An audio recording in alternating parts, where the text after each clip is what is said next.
చిన్నమ్మా ఏంటి బాంగ్డా ఫిష్ ఫ్రైకి ready చేసేస్తున్నావా? Yes, ఇదిగో ఫిష్ మంచిగా క్లీన్ గా కడిగేసాను వావ్. ఇవి.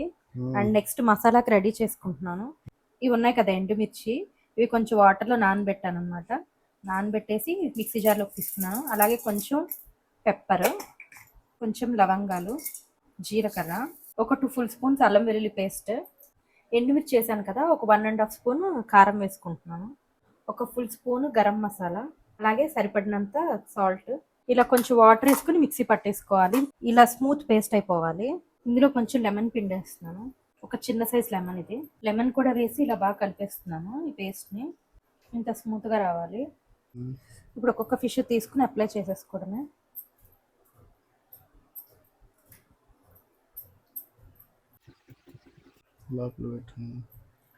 ఇలా ఫిష్ లోపల కూడా కొంచెం స్టఫ్ చేసేసుకోవాలి మసాలాని. ఇలా ప్రతి ఫిష్కి మంచిగా అప్లై చేసేసుకోవాలి. ఇలా కట్స్లో కూడా వెళ్ళేలాగా అప్లై చేసుకోవాలి.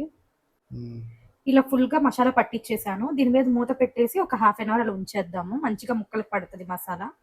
1/2 hour అయిపోయింది ఫిష్ మ్యారినేట్ చేసి. సో పాన్ పెట్టేసుకున్నాం స్టవ్ మీద, కొంచెం ఆయిల్ వేసేసుకున్నాం. ఆయిల్ హీట్ అయ్యింది, ఇంకా ఫిష్ వేసేసుకున్నాం.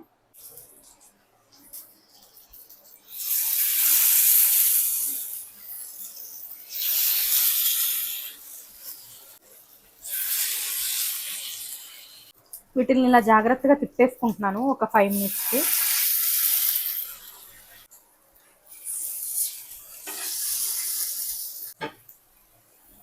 ఏంటి రెడీ అయిపోయిందా? అయిపోయింది, మిడిల్ లో ఉన్నవి అయిపోయినాయి. ఇగో తీసేస్తున్నాను, ప్లేటింగ్ చేస్తున్నాను. ఇగో ఇవి కొంచెం అవ్వాలి, ఎడ్జెస్ లో ఉండేసరికి కొంచెం అవ్వాల్సి ఉంది. సో ఇవైతే టేస్ట్ చూసేద్దామా. సో ఈ బాంగ్డా ఫిష్ ఫ్రై లోకి ఇది సలాడ్, క్యారెట్, కీరా, ఆనియన్ అన్నమాట. ఇందులో పెప్పర్, సాల్ట్ వేసి కొంచెం లెమన్ పిండి, పెరుగు కూడా కలిపాను. సో ఇప్పుడు మా హస్బెండ్ టేస్ట్ చూసి చెప్పేస్తారు ఎలా ఉంది. బుజ్జి చూసి చెప్పు. నీకు మంచిగా ఈజీగా ఉంటది, ఇది ఏకముళ్ళు కదా తినడానికి. ముళ్ళు లేవు పెద్దగా.